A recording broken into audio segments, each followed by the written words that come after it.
The thunder of hooves matched the pounding in Katherine Reed's chest as she raced alongside Caleb Dawson through the vast expanse of Wyoming Territory. 1876. She'd never imagined herself here, dust coating her skin, hair whipping wildly behind her, but with the law on their trail and freedom ahead, there was nowhere else she'd rather be. Even if the man beside her was still very much a stranger. "Keep up, Miss Reed." Caleb shouted over the wind, his voice rough as sandpaper but somehow still melodic to her ears. "They'll be gaining ground." Katherine leaned lower over her horse's neck, urging the mare faster. Her hands, once soft and suited only for needlework and piano keys, now gripped leather reins with determination.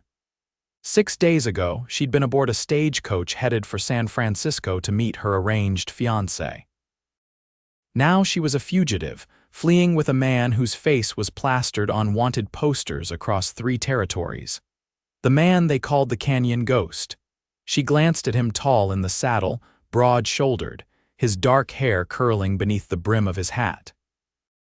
His eyes were constantly moving, scanning the horizon, the worn lines around them speaking of years in the harsh sun. There was something both dangerous and comforting about riding beside him. "There," Caleb pointed toward a jagged line of rocks breaking the horizon. "We'll find shelter in those canyons until nightfall." Katherine nodded, though her legs burned and her backside felt raw from days of hard riding. She'd learned quickly not to complain. Complaints wouldn't keep her alive, and alive was what she intended to stay. As they approached the rocky outcropping, Caleb slowed his stallion, a magnificent beast the color of midnight. He turned in his saddle to look behind them, his eyes narrowing as he studied their trail. "I think we've lost them for now," he said, his voice dropping to its natural timbre, softer than most would expect from a man of his reputation. "But we can't be too careful. Sheriff Conway has a reputation for persistence." Katherine pulled her horse to a stop beside him, trying to catch her breath. "Is that why they call him Bloodhound Conway?" A small smile tugged at Caleb's mouth, the first she'd seen in days. "You've been listening to gossip, Miss Reed. It's hard not to when you're sharing a stagecoach with 3 talkative gentlemen for 2 days." She straightened her back, wincing at the soreness. "Before you intervened," the smile disappeared and he looked away. "You mean before I robbed it?" "Before you saved my life," she corrected firmly. "Those men may have been talkative, but they weren't gentlemen, not when they discovered I was traveling alone." Caleb's jaw tightened. He never spoke of that moment, how he'd originally stopped the stagecoach for its lockbox, only to find Katherine fighting off the unwanted advances of her fellow passengers. How his robbery had quickly turned into something else entirely, leaving 3 men unconscious and Katherine with a split-second decision. Stay and explain to the authorities why she'd fled with a known outlaw, or ride away with him into the unknown. She'd chosen the unknown. "We should get moving," he said, avoiding her eyes. "There's a stream in the canyon where we can water the horses." They rode in silence into the shelter of the towering red rocks. The temperature dropped immediately in the shadow of the cliffs, a blessed relief from the punishing sun. The narrow passageway opened into a small grotto where, true to Caleb's word, a clear stream trickled over smooth stones. Katherine dismounted, her legs nearly buckling beneath her. 6 days ago, she'd never ridden anything more challenging than her father's gentle mare around their Boston estate. Now she was pushing herself beyond limits she never knew existed. "You're getting better," Caleb observed, swinging down from his saddle with practiced ease. "Your seat's improving." "Is that a compliment, Mr. Dawson?" she asked, attempting to brush the dust from her once fine traveling dress. "An observation." He began unsaddling his horse. "And I told you to call me Caleb. Mr. Dawson was my father and he's been dead 15 years now," Katherine nodded, moving to her own mare to remove the saddle. Caleb had taught her how on that first night, insisting she learn to care for her own mount. He'd been gruff but patient, showing her where to place her hands, how to lift the heavy saddle without straining her back. "You never told me where we're headed," she said as they worked. Other than away from trouble. Caleb was quiet for a long moment, running a hand along his horse's flank. There's a place up north, a valley where the law doesn't bother much with who you were, only who you are. He glanced at her. I have a cabin there, a cabin. Katherine couldn't hide her surprise. She'd imagined Caleb as perpetually on the move, sleeping under stars and avoiding permanent connections. Nothing fancy, he said defensively, just 4 walls and a roof, but it's mine, fair and square, bought with honest money before. He trailed off. Before what? His eyes grew distant. Before things changed. Katherine wanted to press further, but she'd learned when to let Caleb's past rest undisturbed. Everyone had stories they weren't ready to tell. She certainly did. They watered the horses and filled their canteens. Katherine splashed cool water on her face, rubbing away the dust that had settled into every pore. When she looked up, she caught Caleb watching her, an unreadable expression on his face. What is it? She asked, suddenly self-conscious. He shook his head. Nothing. Just wondering what a Boston society girl is doing out here with the likes of me instead of heading to her wedding. Katherine's fingers instinctively went to her bare ring finger. I never agreed to that marriage. My father arranged it with Mr. Hollister without my knowledge or consent. Hollister? Caleb's head snapped up. Franklin Hollister? Yes, do you know him? Caleb's expression darkened. I know of him. Mining baron, made his fortune claiming other men's strikes through legal trickery and strong-arm tactics. That doesn't surprise me, Katherine said quietly. My father lost most of our family fortune in bad investments.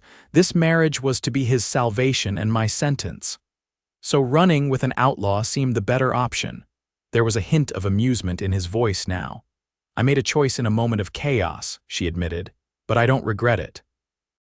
Something passed between them, then an understanding, perhaps, or simply an acknowledgement of their shared circumstances. Both running from something, both seeking something else, neither entirely sure what that might be. We should rest, Caleb said finally. We'll ride out after dark. As night fell, Katherine lay on her bedroll, listening to the soft sounds of the desert. Nearby, Caleb kept watch, his silhouette outlined against the starry sky. She studied him, this man of contradictions, gentle with horses but ruthless with enemies, gruff in speech but considerate in actions.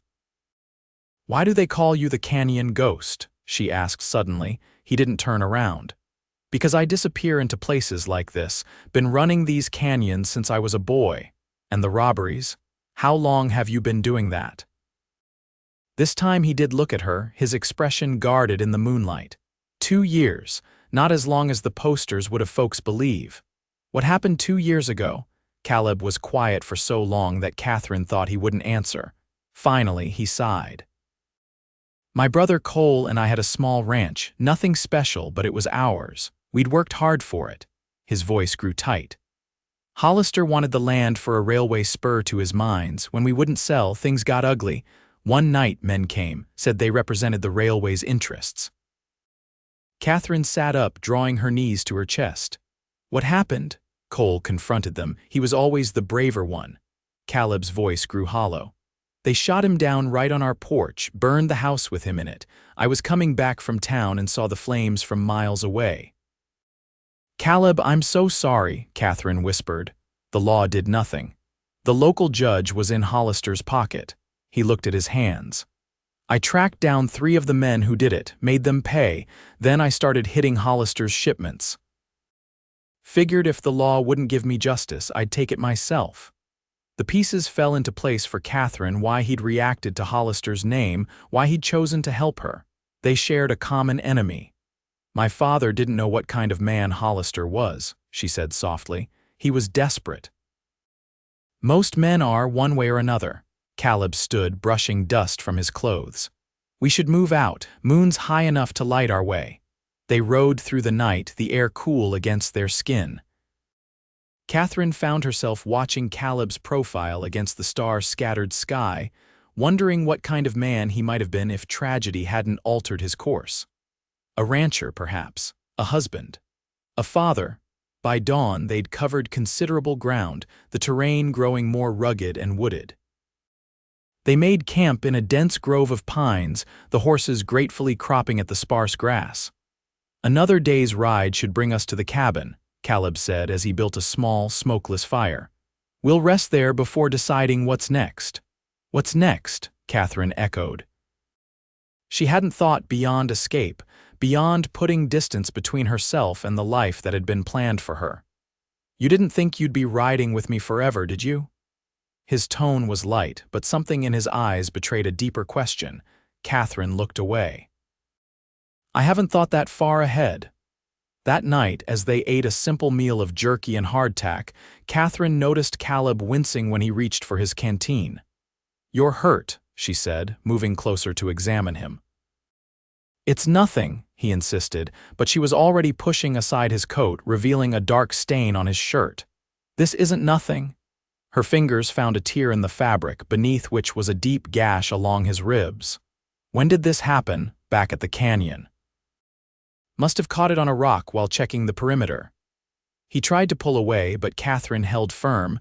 "Let me help you," she insisted.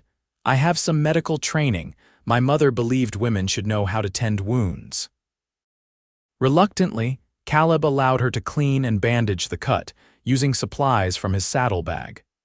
Her fingers worked gently against his skin, aware of the way his muscles tensed at her touch, how his breathing changed. "Your mother sounds like a practical woman," he said, clearly trying to distract himself from her proximity. "She was," Katherine replied, focusing on her task. "She died when I was 16. After that, my father changed. Became obsessed with restoring our family's social position, no matter the cost. Even if that cost was you." Katherine tied off the bandage. "Even then." She sat back, suddenly aware of how close they were, how intimate this moment felt beneath the canopy of stars. "Thank you," Caleb said quietly, his eyes meeting hers with an intensity that made her heart race. "You're welcome," she whispered back, not moving away. For a moment it seemed as though he might reach for her, might bridge the small distance between them. Then a twig snapped in the forest, and Caleb was instantly alert, the moment shattered. "Just a deer," he said after a tense silence, but the spell was broken. He moved away, returning to his position on the other side of the fire. Katherine lay awake that night, replaying the moment in her mind, wondering what might have happened if not for that interruption. It was foolish, she knew, to develop feelings for a man like Caleb Dawson. A man who lived outside the law, who could offer her nothing but danger and uncertainty. And yet, as she watched him sleeping across the dying embers, she couldn't deny the pull she felt toward him, this mysterious, wounded man who had saved her, and then kept saving her, day after day. Morning came with a heavy mist that shrouded the pines in ghostly white. They packed quickly and rode out, Caleb setting a faster pace than usual. "Something's not right," he explained when Katherine questioned him. "Been feeling watched since dawn." They pushed hard through the day, stopping only briefly to rest the horses.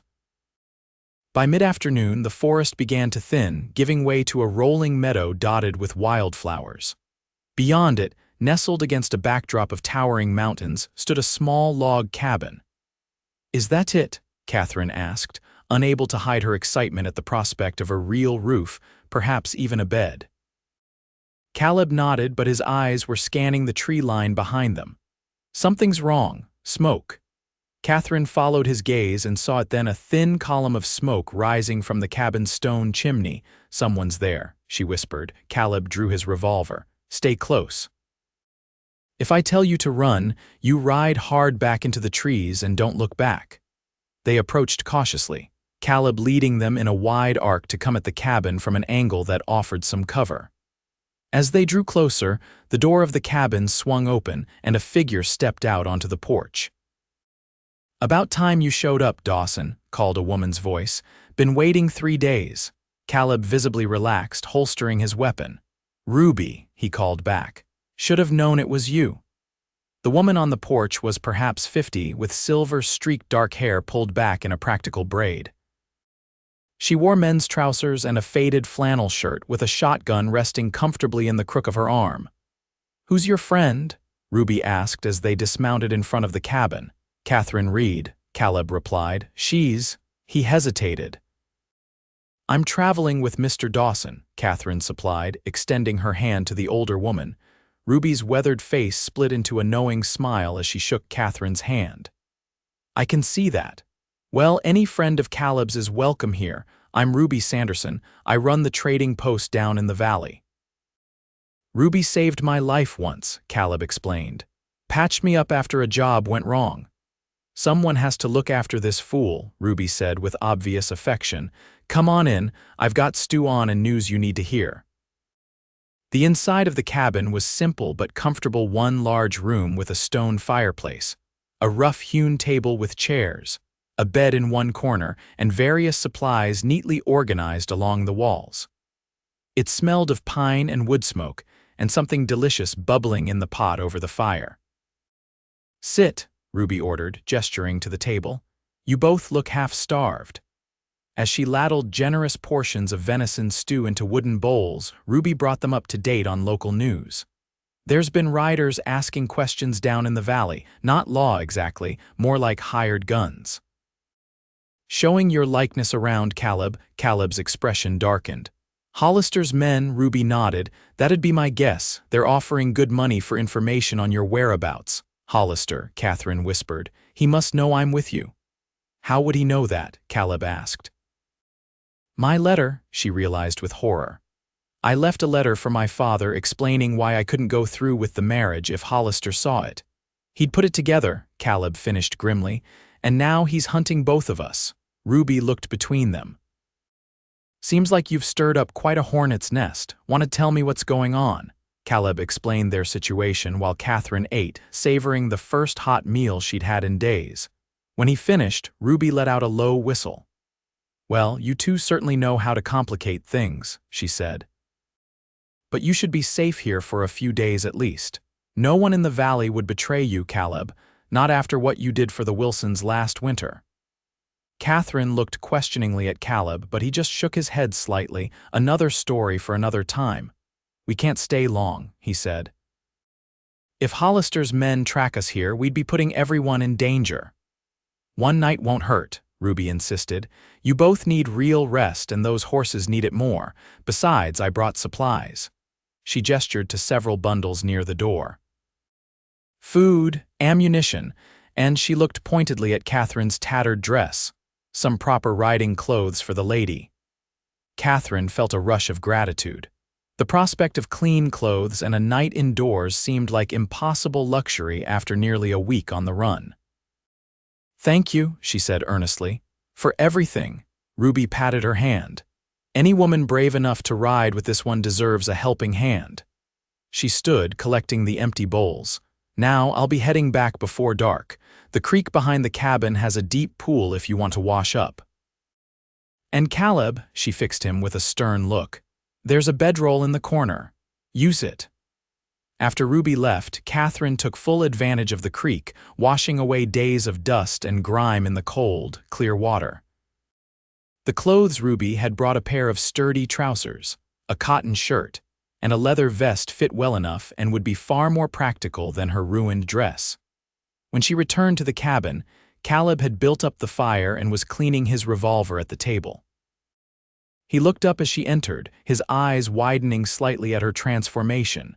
Better, she asked, suddenly self-conscious under his gaze. Practical, he replied, but there was approval in his voice. You look like you belong out here now. Katherine touched the rough fabric of the trousers. I'm not sure my father would agree. Do you care what he thinks? Caleb asked, setting down his gun. After what he tried to force on you, she considered this. I care that he's safe, that he won't suffer for my choices, but beyond that. She shook her head. I can't live my life for his approval anymore, Caleb nodded, understanding in his eyes. Freedom has its price. I learned that the hard way. Do you regret it? She asked. The path you've chosen, he was quiet for a long moment, staring into the fire. I regret some of what it's made me. But not the reasons behind it. Katherine moved to sit across from him at the table. What will you do when this is over, I mean? If it's ever over, he said with a wry smile. Maybe head further west, California perhaps, start fresh where no one knows the name Dawson. Alone. Their eyes met across the table, the question hanging between them. "That depends," he said softly. Catherine's heart quickened. "On what?" Before he could answer, a sound outside froze them both, the unmistakable clink of a horse's bridle. Caleb was on his feet instantly, gun in hand. He motioned for Katherine to move away from the windows as he peered cautiously through the gap in the shutters. "4 riders," he whispered, "coming up the path." "Hollister's men?" Katherine asked, fear gripping her chest. "Can't tell, but they are armed." He moved quickly to the fireplace, kicking dirt over the flames to douse them. "There's a cellar trapdoor under the rug. If things go bad, that's your way out. It leads to a tunnel that comes out by the creek." "I'm not leaving you," Katherine insisted, reaching for the shotgun Ruby had left. Caleb looked as though he wanted to argue, but there was no time. The riders were approaching the cabin, their voices now audible. "Dawson," a man's voice called out, "we know you're in there. Come out and face us like a man." Caleb positioned himself beside the window, gesturing for Katherine to take cover behind the heavy oak table. "What do you want?" he shouted back. "You know what we want," the voice responded. "Justice for Cole Dawson." Katherine saw confusion flash across Caleb's face. "What did you say?" He called. There was a pause then. "Your brother deserves justice, and so do you. We're here to help you get it." Caleb frowned, clearly suspicious. "Show yourselves in the moonlight, hands where I can see them." Through the window, Katherine could see 4 figures dismount and step into the clearing, their hands raised. The leader was a broad-shouldered man with a silver star pinned to his vest. "That's Sheriff Monroe from Silver Creek," Caleb muttered, astonished. "What in hell is he doing here?" Against Katherine's protests, Caleb moved to the door, gun still ready. "Sheriff Monroe," he called through the wood, "you're a long way from your jurisdiction." "That I am, son," came the reply. "But this isn't official business. This is personal. Can we talk face to face?" After a moment's hesitation, Caleb cracked open the door, his revolver visible. "Talk." Sheriff Monroe's weathered face was grave in the moonlight. "We've got evidence, Dawson, real evidence about who ordered your brother's murder. Not just Hollister, but names, dates, payments. One of his men got religion on his deathbed, made a full confession to the pastor in Silverton." Caleb's grip on his gun tightened. "Why should I believe you?" "Because I've been after Hollister for years," Monroe said. "He had my deputy killed when we got too close to his operations. But we never had proof that would stand up in court. Now we do." He pulled a folded document from his vest. "Sworn affidavit from the pastor, witnessed by a judge, but we need your testimony to make it stick." Katherine moved to Caleb's side. "If this is true." "It could be a trap," Caleb said, though doubt had crept into his voice. One of the other men stepped forward. "Mr. Dawson, I'm District Attorney Wells from the Territorial Capital. We're building a case against Hollister for multiple counts of murder, fraud, and corruption. Your brother's case is just one piece of a larger pattern. We can offer you immunity for your activities in exchange for your cooperation." Katherine could see the conflict in Caleb's eyes, hope warring with suspicion, the possibility of justice fighting against years of distrust. "Let them in," she said softly, touching his arm. "Hear them out." After a long moment, Caleb stepped back from the door. "Come in, gentlemen, but keep those hands visible." The 4 men entered the cabin cautiously. Besides Sheriff Monroe and the district attorney, there was a young deputy and an older man who introduced himself as Judge Harmon. "I rode circuit in these parts for 20 years, Judge Harmon explained as they gathered around the rekindled fire. "Seen Hollister's influence corrupt good men and destroy honest ones. Been trying to build a case against him for half that time." For the next hour, they laid out their evidence. Documents showing payoffs to local officials, witness statements about intimidation tactics, and most importantly, the deathbed confession of one of the men who had attacked the Dawson ranch. "He named names," Sheriff Monroe said grimly. "Including the man who shot your brother Sebastian Quinn, Hollister's head of security." Caleb's face hardened at the name. "Quinn's dead, I made sure of it," the sheriff nodded. "We know, can't say I blame you, but the others are still out there, including Hollister himself." And now he's sending men after you again. And after Miss Reed, the district attorney added, turning to Katherine, your father has been quite vocal about your abduction, offering substantial rewards for your return. Katherine felt sick. He thinks I was taken against my will. That's the story Hollister is spreading, the judge confirmed. Makes for a convenient excuse to hunt down Mr. Dawson here with legal blessing. Caleb stood abruptly, pacing the small cabin. So what are you proposing exactly? Come back with us to Silver Creek, the district attorney said. Give us your sworn testimony. With that and the evidence we already have, we can convene a grand jury against Hollister within the week. And what about my wanted status? Caleb asked skeptically. Full immunity, as I said, signed by the territorial governor. Wells produced another document. In exchange for your complete cooperation. And Miss Reed, the men exchanged glances. That's more complicated, the judge admitted. Legally, she hasn't committed any crime, but her testimony about Hollister's character and his arrangement with her father would certainly strengthen our case. I'll testify, Katherine said without hesitation. Whatever it takes to stop him. Caleb looked at her, concern evident in his eyes. It would mean facing your father again, and possible social ruin if the circumstances of our travel together became known. I don't care about that, she said firmly. I care about doing what's right. Their eyes held for a long moment, something unspoken passing between them. Then Caleb turned back to the lawman. How do I know this isn't an elaborate trap, that you won't arrest me the moment we reach town? Sheriff Monroe sighed. You don't, son. But consider this, if we wanted to take you by force, we'd have brought 20 men, not 4, and we certainly wouldn't have brought a judge and a district attorney along for a simple arrest. The logic was sound, but Katherine could see Caleb was still wrestling with years of ingrained distrust. Caleb, she said gently, using his first name deliberately in front of the others. This could be your chance for real justice, not just revenge but vindication, for Cole. At his brother's name, something shifted in Caleb's expression. He looked at each of the men in turn, assessing, judging. Finally, he nodded. We'll ride at first light, he decided. But we do this my way, we take the forest routes, avoid the main trails. And at the first sign that this isn't what you say it is. Understood, Sheriff Monroe agreed, extending his hand. After a moment's hesitation, Caleb shook it. The men left to make camp nearby, promising to return at dawn. When they were gone, Katherine found Caleb standing by the window, staring out into the darkness. Are you all right? She asked, moving to his side. I don't know, he admitted. For 2 years I've lived for nothing but striking back at Hollister, never thought about what came after. Never thought there would be an after. And now, he turned to look at her, the moonlight casting half his face in shadow. Now I'm wondering if there's a life for me beyond revenge, if I can be more than the canyon ghost. Katherine reached for his hand, feeling bold in the quiet darkness of the cabin. I think there is. I think there's a good man under all that dust and anger, Caleb Dawson.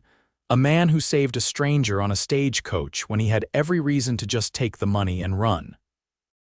His fingers tightened around hers.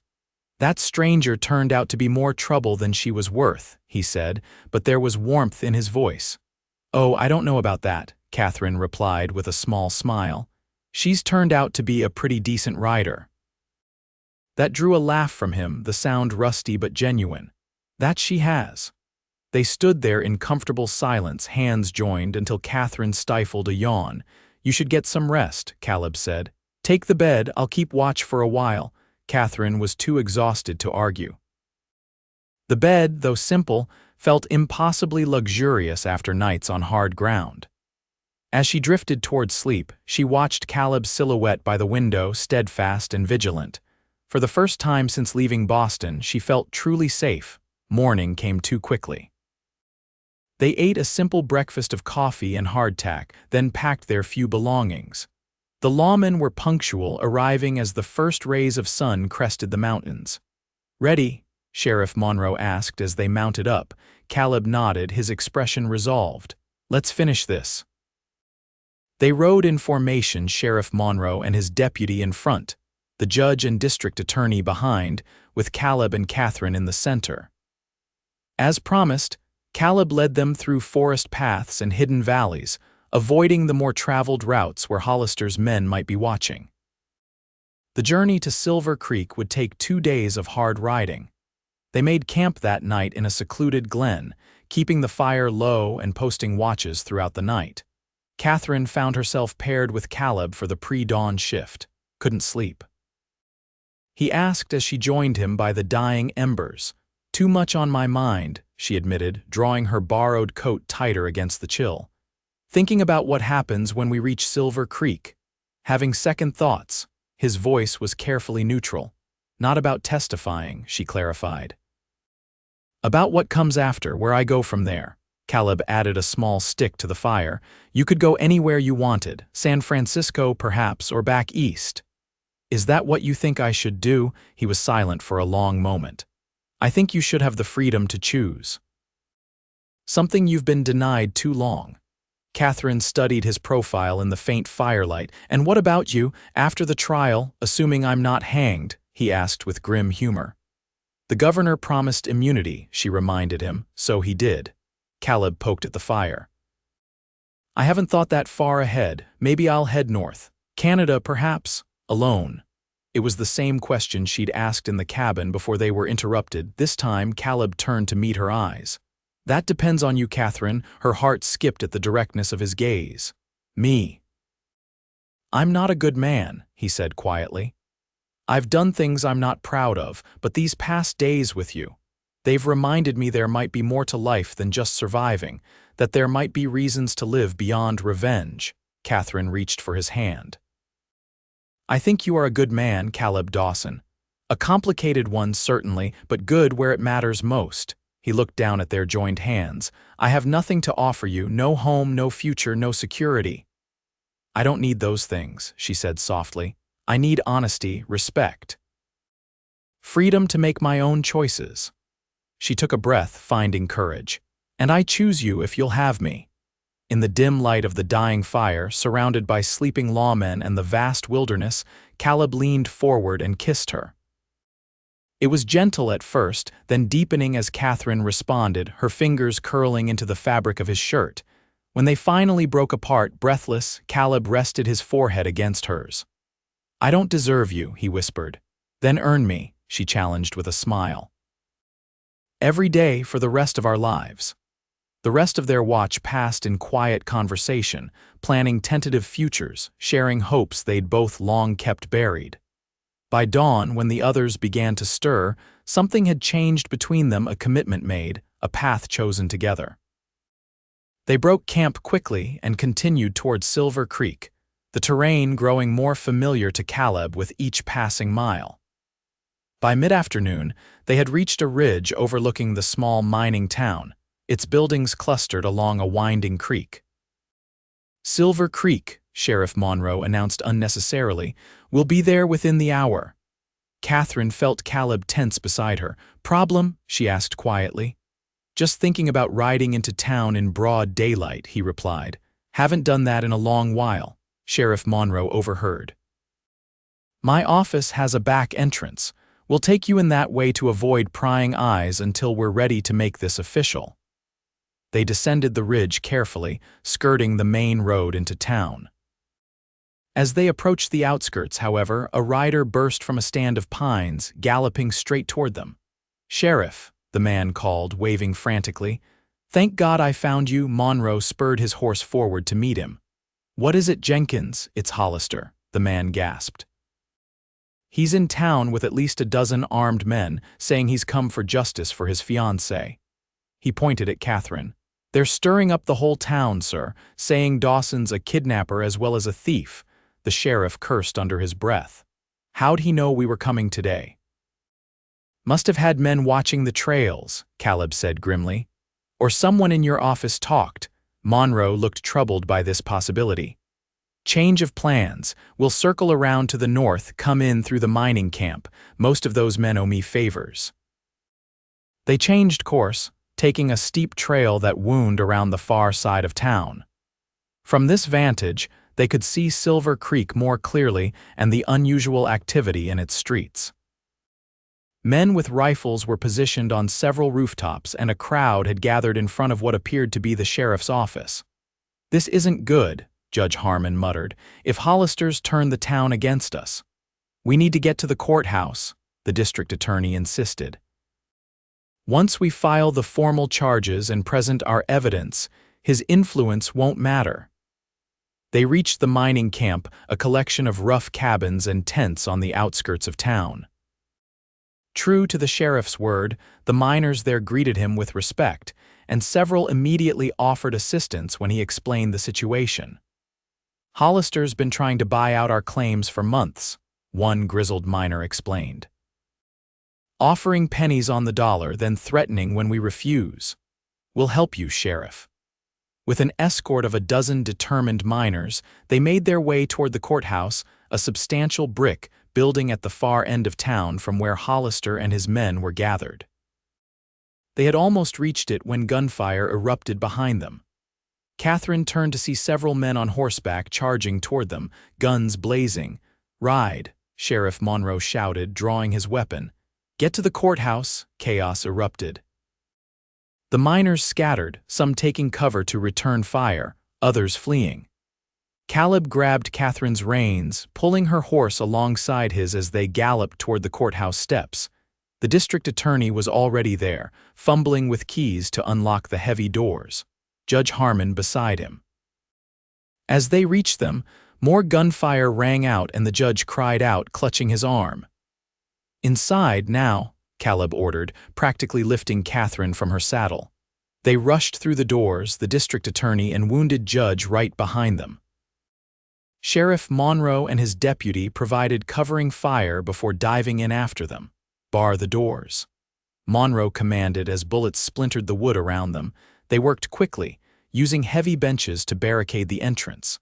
The gunfire outside intensified, then gradually tapered off. "They won't risk a direct assault on the courthouse," the sheriff explained, binding the judge's wound. "Too many witnesses, too official, but they'll surround us, try to wait us out. Or smoke us out," Caleb added grimly, checking the windows. "Hollister isn't known for his patience." The district attorney had moved to a large desk, spreading out papers. "We need to file these charges immediately. Judge, can you still perform your duties?" Judge Harmon nodded stoically, despite his pallor. "Get me a pen." For the next hour, they worked frantically, the judge swearing out warrants, the district attorney preparing formal charges, Sheriff Monroe and his deputy securing the building as best they could. Caleb moved from window to window, tracking the movements of Hollister's men outside. Katherine helped where she could, assisting the judge, fetching water for his wound, keeping watch alongside Caleb. The tension in the building was palpable, but there was also determination, a sense that they were finally bringing a powerful man to justice. "It's done," the district attorney announced at last, holding up the official documents. "Formal charges against Franklin Hollister for conspiracy to commit murder, obstruction of justice, corruption, and a dozen other crimes. With these warrants, any lawman in the territory can arrest him." "That's assuming we can get them out of this building," Caleb pointed out. "There's a telegraph office in the back," Sheriff Monroe said, "connected directly to the territorial capital. Even if we're pinned down here, we can send word." As if in response to their momentary hope, a voice boomed from outside, amplified by a speaking trumpet. "Sheriff Monroe, this is Franklin Hollister. Send out the kidnapper Dawson and my fiancée, and the rest of you can walk away." Katherine felt a chill at the sound of that voice, cultured, authoritative, used to being obeyed. This was the man who had ordered Cole Dawson's murder, the man who had very nearly become her husband. Sheriff Monroe moved to a window, staying carefully to the side. "Mr. Hollister, we have warrants for your arrest on multiple charges of murder and corruption. Surrender yourself peacefully." Laughter echoed outside. "Absurd charges, Sheriff. I have a dozen witnesses who will testify to my character." "What do you have?" "The word of a known outlaw." "We have sworn affidavits," Monroe called back.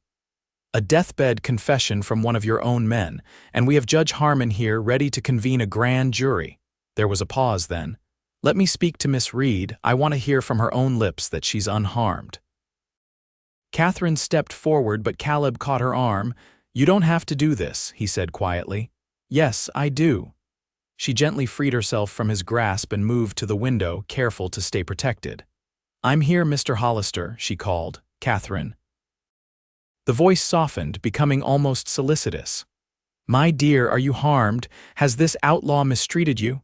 "I was never kidnapped, Mr. Hollister," she replied firmly. "I left of my own free will to escape a marriage I never consented to." Another pause, longer this time. When Hollister spoke again, the false concern was gone, replaced by cold anger. "You've made a grave mistake, Miss Reed. Your father is distraught. Your reputation is in tatters. Come out now and we can salvage this situation." "My father sold me to you to cover his debts," Katherine called back, fury giving strength to her voice. "And I know what you did to Caleb Dawson and his brother's ranch. I know what kind of man you really are." The silence that followed was ominous. Finally, Hollister's voice returned, all pretense abandoned. "You have 1 hour to send out Dawson, or we burn this building to the ground, with all of you inside it." Sheriff Monroe moved away from the window, his expression grave. "He's desperate. That means we've got him cornered." "It also means he's dangerous," Caleb countered. "And he will absolutely follow through on that threat." The district attorney looked pale. "We need reinforcements. If we could just get word to the federal marshal in Glenwood." "The telegraph," Katherine remembered. "Can we send for help?" Sheriff Monroe nodded. "This way." They followed him through a narrow hallway to a small room at the back of the courthouse. Inside was a telegraph key on a desk, the wire running out through a small window. "Clement," Monroe called to his deputy, "send a message to Marshal Parker in Glenwood. Code 3 emergency." The young deputy sat at the key and began tapping out a message. He had only sent a few characters when he stopped abruptly. "Line's dead, Sheriff." "They've cut the wire," Caleb said grimly. "Standard procedure." Monroe slammed his fist against the wall in frustration. "We need another way to get word out." Katherine moved to the small window, peering cautiously outside. The courthouse backed onto an alley which appeared deserted. Beyond it, she could see the rooftops of other buildings and further still, the hills surrounding Silver Creek. "What about the mining camp?" she suggested. "The men there were willing to help us if someone could reach them." Caleb joined her at the window. "It's possible that alley connects to several others. If someone knew the town well enough, they might be able to slip through unnoticed." "I know this town like the back of my hand," Monroe said, examining the window, "but it's a narrow fit." Katherine straightened her shoulders. "I can do it." "Absolutely not," Caleb said immediately. "It's too dangerous." "I'm the smallest one here," she pointed out logically. "And Hollister's men are looking for you, not me." "Katherine, she has a point, Dawson," the sheriff interrupted. "And we're running out of options." Caleb's jaw tightened. "Then I'm going with her." "You can't fit through that window, and you know it," Katherine said gently. "Besides, they'd recognize you instantly." The conflict in Caleb's eyes was painful to witness his desire to protect her warring with the logic of her argument. "I'll be careful," she promised, touching his face. "And I'll come back to you." After a moment of tortured silence, he nodded. "Take my revolver." "I'll show you the route," Sheriff Monroe said, quickly sketching a rough map of the alleys. "Follow this path to the north edge of town. The mining camp is just beyond that ridge. Find a man named Maginty, he's the foreman. Tell him we need every man he can spare, armed and ready." Katherine memorized the map, then tucked Caleb's gun into her belt, concealed beneath her coat.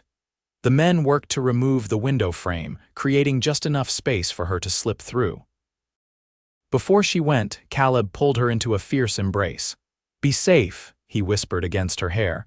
"I just found you, I can't lose you now." Katherine held him tightly, drawing strength from his warmth. "You won't lose me, I promise." She reached up to kiss him, brief but full of feeling, before turning to the window. With the men's help, she squeezed through the narrow opening and dropped quietly into the alley below. Keeping close to the wall, she moved quickly toward the first junction, her heart pounding in her chest.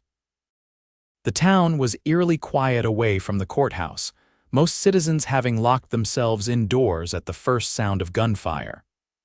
Katherine moved from shadow to shadow, remembering Monroe's map, choosing each turn carefully.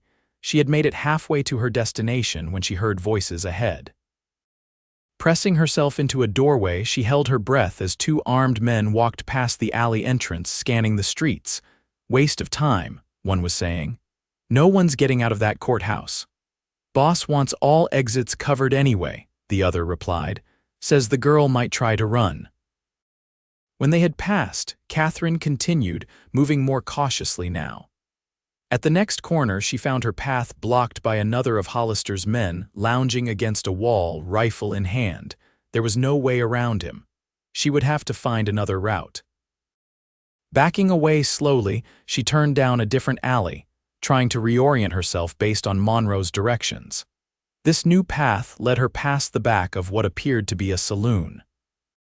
As she crept by, a door suddenly swung open and Katherine found herself face to face with a startled barmaid carrying a bucket of waste. For a frozen moment, they stared at each other. Then the woman's eyes widened in recognition. "You're her," she whispered. "The Boston girl everyone's looking for." Katherine's hand moved to Caleb's gun, but something in the woman's expression stopped her. There was no hostility there, only surprise and something else. Curiosity, perhaps, or sympathy? "Please," Katherine said quietly. "I need to get to the mining camp. Lives depend on it." The barmaid studied her for a long moment, then nodded toward the back door. "Through here, the owner has a tunnel to his storehouse. It comes out near the creek, away from Hollister's men." Gratitude flooded Katherine. "Thank you." "Why are you helping me?" The woman's mouth twisted in a bitter smile. "Let's just say Mr. Hollister isn't popular with the working women of this town. Now hurry." Katherine followed her through the saloon's back rooms, down a trapdoor, and into a low, narrow tunnel that smelled of earth and whiskey.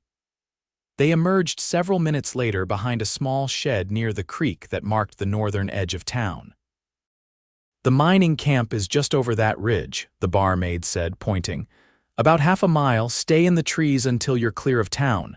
Katherine clasped the woman's hand. "I won't forget this. What's your name, Mabel?" She gave Katherine a small push. "Now go before someone sees us." Katherine slipped into the cover of the pines that lined the creek, making her way quickly toward the ridge. The uphill climb left her breathless, but fear for Caleb and the others pushed her onward. Cresting the ridge, she saw the mining camp below, about 20 rough structures housing the men who worked the silver mines. Smoke rose from several cooking fires, and she could see figures moving between the buildings. She half ran, half slid down the slope, shouting as she approached. "Help! I need help!" Several miners emerged from the nearest buildings, looking alarmed. One of them, a burly man with a thick beard, stepped forward. "What's the trouble, miss?" "Are you Maginty?" Katherine asked, struggling to catch her breath. He nodded. "I am. Sheriff Monroe sent me." "They're trapped in the courthouse. Hollister and his men have them surrounded. They're threatening to burn it down." Maginty's expression darkened. "Hollister!" He spat on the ground. "Men," he bellowed. "Grab your guns. The sheriff needs us." Within minutes, the camp was a flurry of activity as miners armed themselves and gathered in the central clearing. Katherine quickly explained the situation, describing the positions of Hollister's men as best she could remember them. "We've got about 20 men here," Maginty told her when she'd finished. "Not enough for a direct assault, but maybe enough to create a diversion." "There's more," Katherine added. "The sheriff has arrest warrants for Hollister, official charges of murder and corruption. If we can get him and the evidence to safety." Maginty nodded grimly. "Then that's what we'll do." He turned to his men. "Johnson, take 5 men and approach from the west side. Peters, you take another 5 to the east. Make noise, fire shots, but stay out of sight. The rest of you with me will go straight up the main street once they're distracted." "What about me?" Katherine asked. "You've done your part, miss," Maginty said kindly. "Best stay here where it's safe." Katherine shook her head firmly. The man I love is in that courthouse. I'm coming with you. Something in her expression must have convinced him. All right, but you stay behind us, you hear? They moved out quickly, splitting into the planned groups as they approached town. Katherine stayed with Maginty's central force, her heart racing as they crept through the trees toward the main street. From their position, they could see the courthouse and the men surrounding it. Hollister himself was visible, pacing in front of the building, flanked by 2 armed guards. Other men were positioned around the perimeter, rifles ready. That's him, Katherine whispered to Maginty. The one in the black coat, the miner nodded. We wait for the signal, then move fast. Minutes ticked by, the tension growing with each passing moment. Then, suddenly, gunfire erupted from the west side of town. Shouts followed, and several of Hollister's men ran toward the disturbance. Moments later, more shots rang out from the east. Hollister turned, barking orders at his remaining men who spread out in confusion, trying to determine the source of the attacks. Now, Maginty commanded, and his group burst from cover, charging down the main street toward the courthouse. The remaining guards spotted them immediately, raising their weapons. Gunfire exploded around them as they ran, bullets kicking up dust at their feet. Katherine kept pace, staying low, Caleb's revolver clutched in her hand. Maginty and his men returned fire, forcing Hollister's guards to take cover. They reached the courthouse steps where Hollister himself stood, his face contorted with rage. "This is a private matter," he shouted at Maginty. "Take your men and leave." "Doesn't look private to me," Maginty replied coolly, his rifle trained on Hollister's chest. "Looks like you're threatening our sheriff and a federal judge. That makes it everybody's business."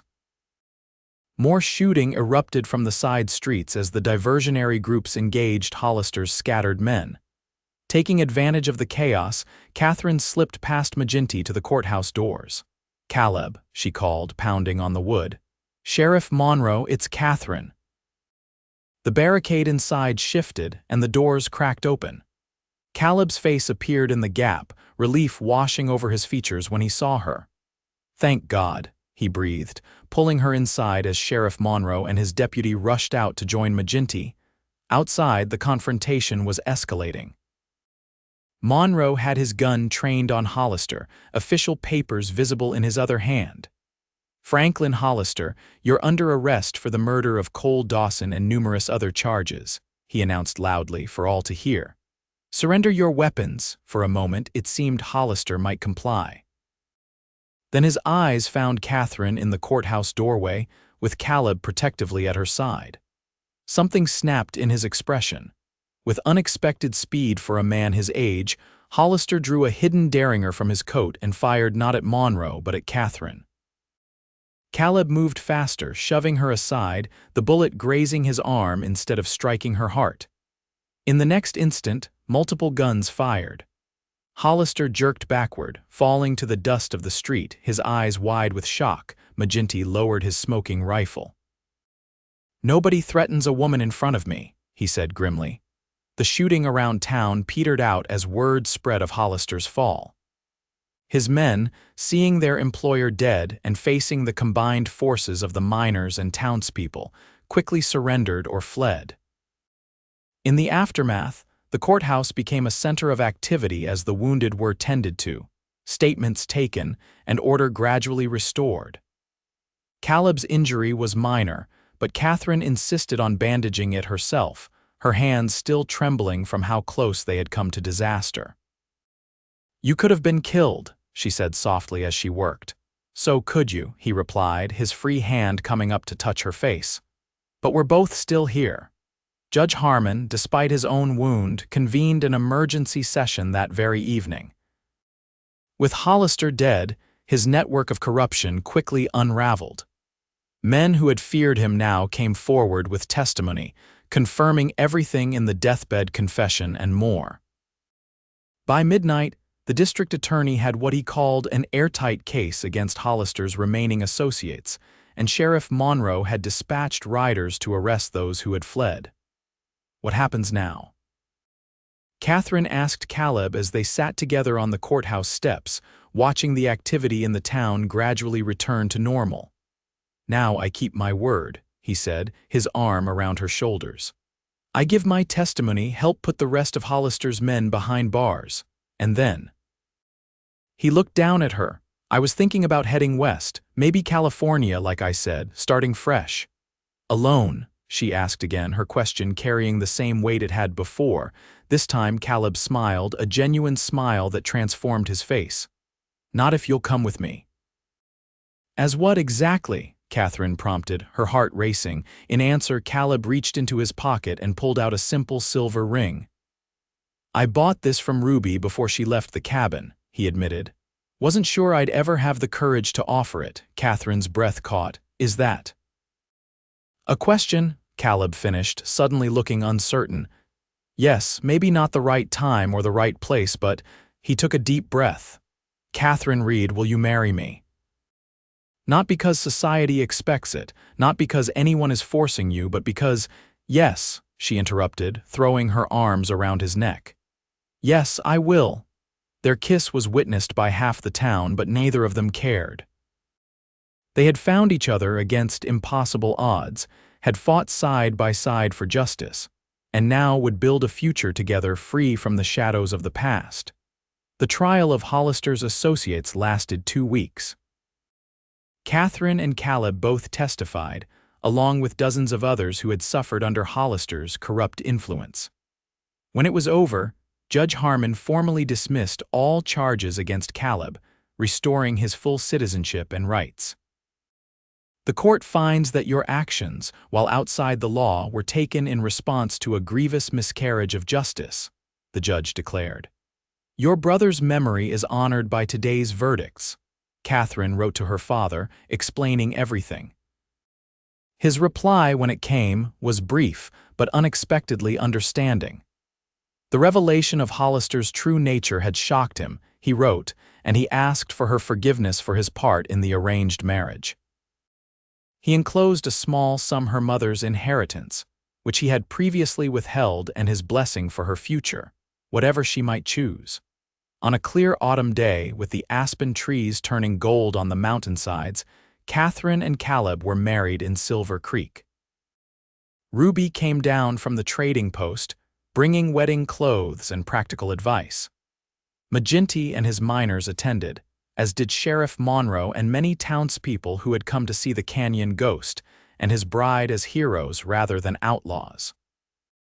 Mabel from the saloon was there too, grinning broadly when Katherine embraced her in thanks. "Never thought I'd see Hollister brought down," she admitted. "You two make quite a team." After the ceremony, they rode out together, not fleeing this time, but journeying toward a future they had chosen. California beckoned, with its promise of new beginnings, but they were in no rush to arrive. As they crested the ridge above Silver Creek, Caleb pulled his horse to a stop, looking back at the town where so much had changed. Having second thoughts, Katherine asked, drawing her horse alongside his. Caleb shook his head, reaching across to take her hand. "No, just saying goodbye to the canyon ghost." "And hello to Caleb Dawson," she said with a smile. "Rancher, husband, and the man I love." He leaned over to kiss her, both of them balanced precariously in their saddles. When they broke apart, laughing, Caleb's eyes were clear and bright, unburdened at last by the weight of vengeance. "Let's ride," he said, his voice full of promise. "We've got a long journey ahead." Side by side they galloped west, dust billowing behind them, the sun warm on their faces. Katherine's heart beat wild with joy, matching the rhythm of their horses' hooves, no longer running from the past, but racing toward the future they would build together.